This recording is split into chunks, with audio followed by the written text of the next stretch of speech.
Avis aux opérateurs économiques, désormais pour les opérations de pré-dédouanement, plus besoin de s'encombrer de paperasse. Tout se fera en ligne et cela grâce à la plateforme numérique Sylvie. Elle a été lancée ce matin. Objectif, plus de transparence et surtout 20 à 30 milliards de recettes douanières supplémentaires. Explication dans ce journal. Le ministre de la Sécurité intérieure face aux opérateurs de téléphonie. Au menu, la lutte contre l'insécurité. Les numéros de téléphone constituent des éléments précieux d'enquête. Simon Compaoré invite ses opérateurs à mettre en place un dispositif fiable d'identification de tous les détenteurs de puces téléphoniques. Message bien reçu. Et puis, dans ce journal, la ruée vers l'or dans le village de Tendangou. Depuis quelques semaines, des centaines de personnes ont pris d'assaut la localité, attirées par les promesses du bon filon. Des opérateurs, des orpailleurs dont l'arrivée inquiète les services de l'environnement. Le site est proche d'une réserve de faune. Reportage à suivre. Voilà pour la une de ce journal. Mesdames et messieurs, bonsoir et bienvenue. Le président du Faso s'entretient avec l'ambassadeur d'Égypte au Burkina. Au menu, la coopération entre les deux pays dans la lutte contre le terrorisme. Roch-Marc Christian Kaboré est invité à participer à un sommet sur le sujet. Le président du Faso a également reçu les responsables du Conseil supérieur de la magistrature. Il a été question des mesures à prendre pour l'autonomisation de la justice. Salifou Belem, Jérémy Sié, Koulibaly. La justice burkinabé est dans le creux de la vague. En cause, les conditions de vie et de travail des magistrats, à la recherche d'une autonomisation de la justice en donnant aux juges les moyens matériels, financiers et moraux de leur indépendance. Et c'est pour évoquer l'ensemble de ces préoccupations que le vice-président et la présidente du Conseil supérieur de la magistrature sont venus rencontrer le chef de l'État. Les textes ont fait la déconnexion, mais dans la réalité, aujourd'hui, ce n'est pas encore tout à fait le cas. Au plan matériel, au plan financier, même au plan des locaux. Avant, on se réunissait à la salle polyvalente de la présidence. Aujourd'hui, on est obligé de louer un local pour pouvoir nous réunir. Donc, il y a toutes ces préoccupations que nous avons exposées au chef de l'État. L'exécutif est dans de bonnes dispositions vis-à-vis du judiciaire, dans l'entendement bien compris de la séparation des pouvoirs, même si sa marge de manœuvre est étroite. Telle est la conviction de ces hauts magistrats. Le président du Faso a reçu, il a eu une oreille attentive aux préoccupations. Bon, mais seulement actuellement, il y a des petits problèmes au niveau du budget. Je pense que une fois que ces problèmes seront réglés, il est dans de bonnes dispositions en tout cas pour nous écouter. Nous sortons confiants de cette rencontre.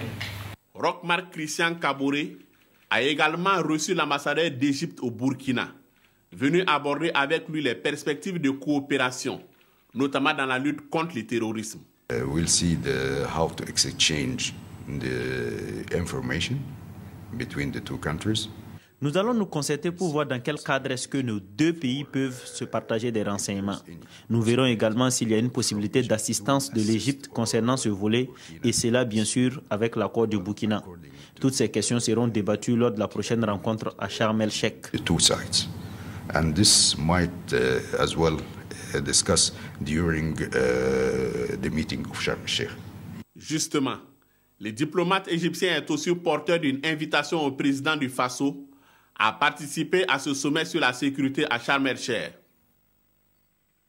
Une plateforme électronique pour faciliter les formalités de dédouanement, je vous le disais en titre, elle s'appelle Sylvie ou système de liaison virtuelle pour les opérations d'importation et d'exportation. L'application a été lancée ce matin par le Premier ministre. Elle est surtout destinée aux opérations de pré-dédouanement. Ses avantages, une réduction des délais et des coûts, plus de transparence et surtout plus de recettes dans les caisses de l'État. Moussa Ouedraogo et Drissa Serré. En un clic, le Premier ministre lance le démarrage officiel de Sylvie, la plateforme du système de liaison virtuelle pour les opérations d'importation et d'exportation. Pour les opérateurs économiques, il suffit de se connecter à cette plateforme, à renseigner les cases pour effectuer les formalités de pré-dédouanement pour n'importe quelle marchandise en liaison avec des entreprises, même situées au bout du monde. Les services de douane apprécient Sylvie qui a déjà fait ses preuves. En 1992, on a instauré Sidonia qui s'occupe du dédouanement depuis la prise en charge jusqu'à la libération des marchandises. Aujourd'hui, en amont, nous avons Sylvie. Sylvie qui va nous permettre de collecter tous les documents requis pour les formalités de dédouanement. Et c'est un plus. Sylvie est le fruit d'un partenariat public-privé entre la Chambre de commerce, ASTF, le gouvernement burkinabé et l'administration des douanes. Gain en temps et en coût, transparence et amélioration du niveau des recettes, les acteurs du secteur privé confirment les avantages de Sylvie. Vous devez recevoir un conteneur de marchandises. Vous aimeriez les avoir le plus rapidement possible. Vous voyez, et parfois ça traîne. Parce que bon, vous n'arrivez pas à rentrer en possession de tel document. Maintenant, vous pouvez dire à vos clients, voilà, au bout de tant de jours, vous aurez la marchandise. C'est quand même tout le monde qui gagne, je pense. Plus de 4 millions de dollars ont été mobilisés pour mettre en œuvre la plateforme. La réalisation du projet dont la gestion sera confiée à une société privée Cogessi participe selon le gouvernement de l'amélioration du climat des affaires partant de la compétitivité de l'économie nationale. Selon les simulations qui ont été faites, on s'attend à ce qu'on ait une augmentation donc, de recettes fiscales et douanières de l'ordre de 20%. Donc normalement, ça devrait nous rapporter, bon an, mal an, quelque chose comme 20 à 25 milliards de ressources douanières supplémentaires. Ce n'est pas rien. Après Sylvie, la perspective est d'aller vers la dématérialisation, une absence de papier dans les opérations douanières, source de plus de transparence et d'efficacité. Les opérateurs de téléphonie invités à s'impliquer davantage dans la lutte contre l'insécurité, le ministre de la Sécurité intérieure les a rencontrés aujourd'hui. Les échanges ont porté sur les numéros de téléphone non identifiés. Simon Compaoré demande aux opérateurs de prendre les dispositions pour mettre fin à cela et créer les conditions pour que tous les détenteurs de puces de téléphone soient clairement identifiables. Paul David Bambara, Ini Walkoy, Janine Kambire. Les téléphones mobiles font partie intégrante du quotidien des Burkinabés. S'il est vrai qu'ils contribuent à l'amélioration de notre cadre de vie, ils présentent cependant beaucoup de dangers. Des individus mal intentionnés les utilisent dans le cadre de leur forfaiture. Le ministre en charge de la sécurité invite les opérateurs de téléphonie à revoir un certain nombre de choses pour être plus performants dans la sécurisation des personnes et des biens. Et qu'on leur demande de redoubler d'efforts pour que l'identification soit réelle et totale et que personne ne soit détenteur d'un téléphone avec une puce dedans qui n'ait été identifié. Parce qu'aujourd'hui, on a besoin de savoir qui est qui. Les opérateurs de téléphonie mobile reconnaissent que de nombreux numéros sont identifiés. Cependant, les identités sont-elles exactes? Avec la contribution de l'ONI, l'Office national d'identification, ils entendent désormais vérifier que l'identifiant et l'utilisateur correspondent. Notre relation déjà engagée avec l'ONI, avec également la sécurisation des canaux de vente de ces cartes SIM, je pense que dans les semaines et mois à venir, nous allons arriver à de très bons résultats. Les opérateurs de téléphonie mobile s'engagent à améliorer davantage la qualité de leurs services et à collaborer étroitement avec les forces de défense et de sécurité. Ceci en leur donnant des renseignements fiables pour lutter efficacement contre le terrorisme et le grand banditisme, dont l'ampleur dépasse largement les limites des frontières. L'insécurité routière, c'est une autre grande préoccupation. Rien que hier dans la soirée, un grave accident s'est produit dans la localité de Périgban. C'est à 25 km de la ville de Gawa. Un véhicule de transport de passagers s'est renversé. L'accident a fait 3 morts et une dizaine de blessés. En cause, une défaillance technique. Explication, Bernard Kombelem et Isaka Nana. 3 morts, 7 blessés graves. C'est le bilan de cet accident survenu sur la route nationale numéro 12, en provenance de Bétié en République de Côte d'Ivoire, avec 24 passagers à bord. C'est à l'entrée de Périgban, à une trentaine de kilomètres de la ville de Gawa, que ce véhicule de transport en commun a terminé sa course. Des problèmes techniques seraient la cause de cet accident mortel.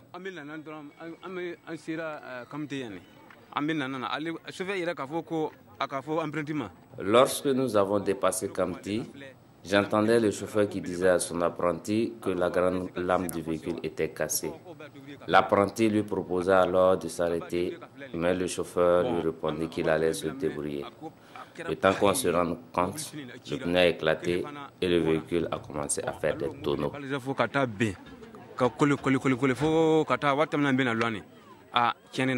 Et l'état du véhicule témoigne de la violence du choc de ce énième accident de la route qui aurait pu être évité et qui du reste interpelle tous les acteurs du domaine au respect strict des visites techniques. Je demande à tout le monde de parler à les chauffeurs, qu'est-ce qui ne va pas, et quand les chauffeurs déclarent les pannes, ils n'ont pas le droit de dire qu'il faut te débrouiller, partir et puis revenir, on va voir. Non. À ce moment, vous mettez la vie des personnes en danger. Donc, il faut le faire lorsque le chauffeur vous signale. Au moment où nous quittions les lieux, la police procédait au constat d'usage. Des tractations étaient toujours en cours avec les populations riveraines pour tenter de trouver des sépultures pour les morts. Quant aux blessés graves, ils ont été évacués au centre hospitalier régional de Gawa pour les cas les plus graves. Les blessés légers ont été admis au district sanitaire de Kamti pour y recevoir les premiers soins. Toute autre chose pour poursuivre l'heure de l'évaluation pour le programme Eau, Environnement, Énergie. C'est un programme initié par le complexe scientifique 2IE en partenariat avec des institutions universitaires suisses. Après 4 ans de mise en œuvre, les acteurs veulent tirer les enseignements. Konsoun Koulibaly et Mounira Kéré. Cela fait 4 ans que le programme 3E, Eau, Environnement, Énergie existe. C'est un partenariat scientifique entre les 2IE et les institutions universitaires suisses afin de renforcer leurs capacités dans le domaine de l'eau potable, de l'assainissement et des énergies renouvelables. Cette rencontre vise à restituer les résultats des 4 ans de vie du programme. Nous allons partager les résultats de nos recherches avec les utilisateurs potentiels, avec les acteurs de développement. Donc, et ceci également nous permettra aussi d'avoir des retours aussi sur les besoins de ces opérateurs de développement afin d'enrichir justement la planification des 4 années prochaines. Le programme 3E comprend 3 phases. La première est consacrée à la recherche scientifique et à la formation professionnelle. Une phase entièrement financée par la coopération suisse. Nous avons toujours eu beaucoup de succès dans les collaborations que nous avons eues avec 2IE. Il y a 10-15 doctorants qui travaillent ensemble entre la Suisse et le Burkina sur des thématiques centrales pour l'avenir du continent africain, mais au fond pour l'avenir mondial également. L'exécution du programme 3E est prévue s'étaler sur 10 ans. Les résultats issus de ce programme sont accessibles aux acteurs œuvrant dans le domaine de l'eau, de l'énergie et de l'environnement, afin qu'à leur tour, ils contribuent à réduire la vulnérabilité des populations de l'Afrique subsaharienne. À présent, Tendangou, c'est un village situé à 12 km de Pama dans l'est du Burkina. Je vous le disais en titre, depuis quelques semaines, la localité a pris les allures du Far West. Des centaines de personnes ont débarqué et ont commencé à creuser à la recherche du bon filon, une véritable ruée vers l'or qui inquiète les services de l'environnement. Le site est très proche d'une réserve de faune. Reportage, Désiré Ilboudo et Lambert Soma. Tendangou, 2 semaines d'activité des orpailleurs dans le village ont changé l'environnement de cette bourgade. Ici, on creuse la terre, là-bas, on concasse des cailloux. Un peu plus loin, c'est dans ce nuage de poussière que la ruée vers l'or se vit par des milliers de Burkinabés. Sur le site, un nom est sur toutes les lèvres, Hong Kong. C'est le nom du principal trou d'or. On a déjà eu de l'or. Si nous n'avions rien eu, nous ne serions pas ici. La présence du monde témoigne que chacun gagne son compte. Certains n'engrangent rien, mais ils sont nombreux à tirer profit de ce site.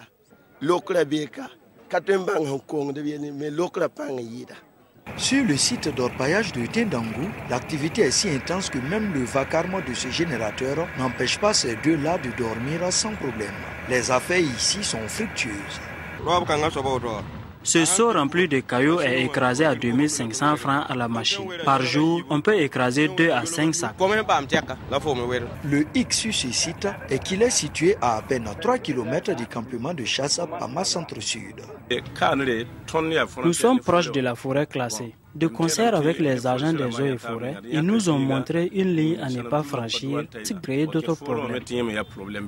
Vous voyez les éléments présents ici, ils dorment ici. Ils font tout ici pour que les gens ne pénètrent pas dans la réserve. Nous rassurons tous les concessionnaires que la direction provinciale, appuyée de la direction régionale, prendra toutes les mesures nécessaires pour que les réserves de faune ne soit saccagée. Des inquiétudes demeurent pour certains concessionnaires de chasse. C'est une situation assez critique que nous vivons, qui est regrettable, et nous pensons que les premières autorités prendront très rapidement des dispositions pour éradiquer ce phénomène, à côté du seul joyau et du seul bloc de faune qui reste au niveau de toute l'Afrique de l'Ouest.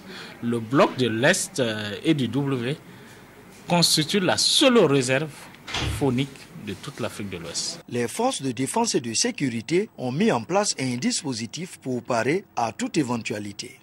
Même s'ils pensent que le site d'orpaillage de Tendangou leur est bénéfique pour le moment, ils sont nombreux ceux qui se demandent quel sera l'impact social sur la communauté. On reste dans l'est du Burkina pour redécouvrir le mythe du baobab sacré de Fadangourma. L'arbre se trouve au secteur 9 de la ville. La légende raconte qu'au XVIIIe siècle, le 14e roi du Goulmou serait monté sur ce baobab à cheval. Des empreintes semblables à des sabots entretiennent le mythe. Mais comme pour toutes les légendes, les versions divergent autour de ce baobab. Explication Alassane Kendrbiogo et Mamadou Ba. Sur ce baobab, des empreintes semblables aux sabots d'un cheval.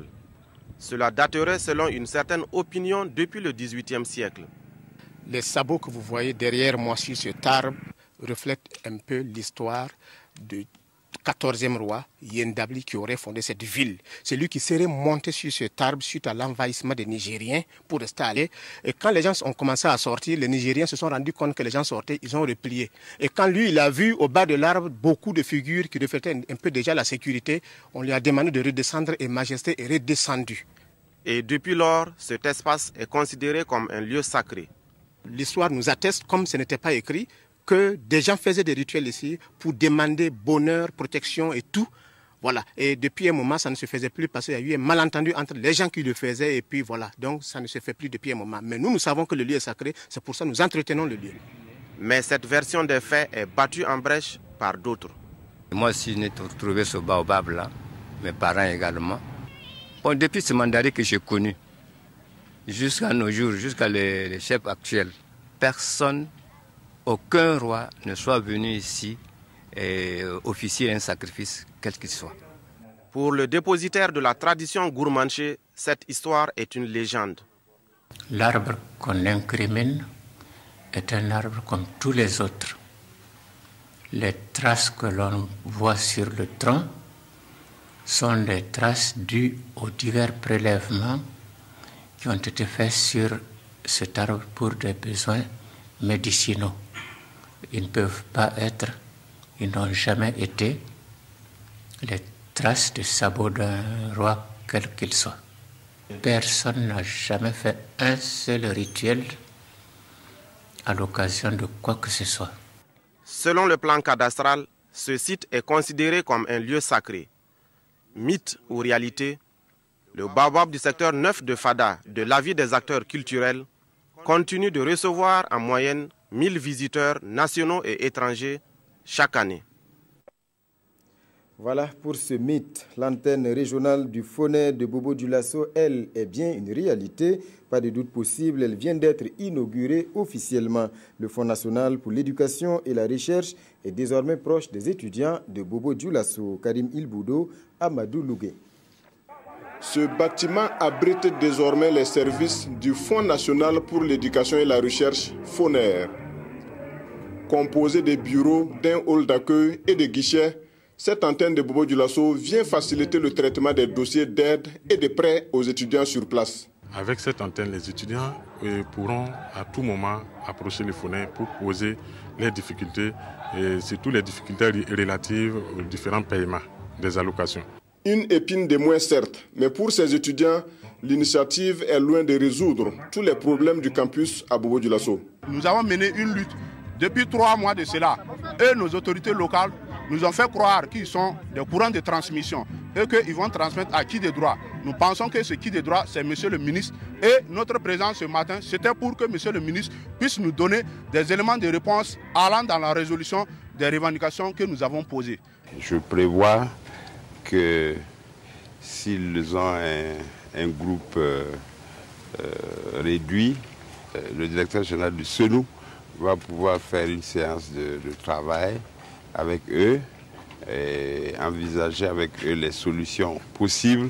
Cette déconcentration répond à une volonté affichée de la direction du FONER d'ouvrir des antennes dans les différentes régions qui abritent les universités publiques. Sa seule intention, rendre le FONER plus proche et accessible aux étudiants. La culture lobby qui s'expose sous toutes ses facettes, c'était ce week-end à Gawa, la toute première édition du Festival des Arts et de la Culture du Sud-Ouest, tir à l'arc, danse traditionnelle, exposition d'objets d'art et de mets du terroir lobby, autant d'activités inscrites au programme. Oumarou Sayon, Draman Kabouré. L'association Foyer veut contribuer à la sauvegarde et à la pérennisation du patrimoine culturel et artistique des peuples lobby. Elle a organisé sa toute première édition du Festival des Arts et de la Culture du Sud-Ouest, un festival qui a connu la participation de troupes de danse traditionnelles, des archers et des artistes locaux. Nous avons mis cette association en place pour promouvoir la culture dans le Sud-Ouest.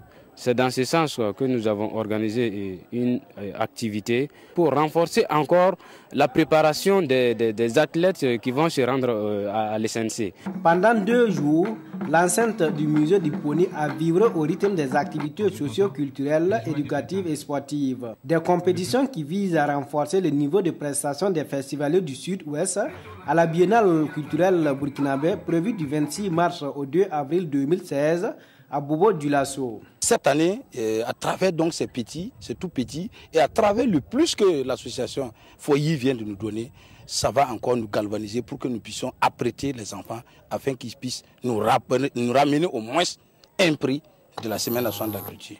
Les meilleurs festivaliers en tir à l'arc, en danse traditionnelle et en compétition de jeux de pétanque sont répartis avec des prix en espèces et des attestations de reconnaissance. La première édition du Festival des Arts et de la Culture du Sud-Ouest a également été marquée par une exposition d'objets d'art et la valorisation des mets locaux des peuples lobby. Le pape François est au Mexique. Au 3e jour de sa visite, le souverain pontife s'est rendu au Chiapas, l'un des États les plus pauvres du pays, un déplacement placé sous le signe du respect des cultures autochtones et de la défense de l'environnement.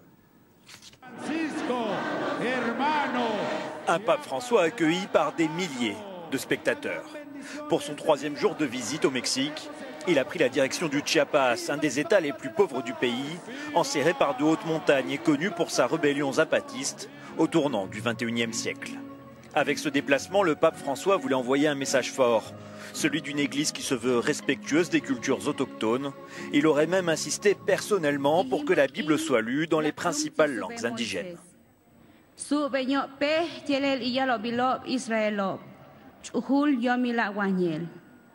Le pape profite de cette visite pour revenir sur ce qui est un des combats de son pontificat, la défense de l'environnement. Nous ne pouvons plus rester silencieux face à l'une des plus grandes crises environnementales dans l'histoire du monde. Et de ce point de vue, vous avez beaucoup à apprendre à l'humanité. Vous savez comment entretenir une relation harmonieuse avec la nature que vous respectez. Pourtant, trop souvent de manière systématique et organisée, vous avez été incompris et exclus de la société.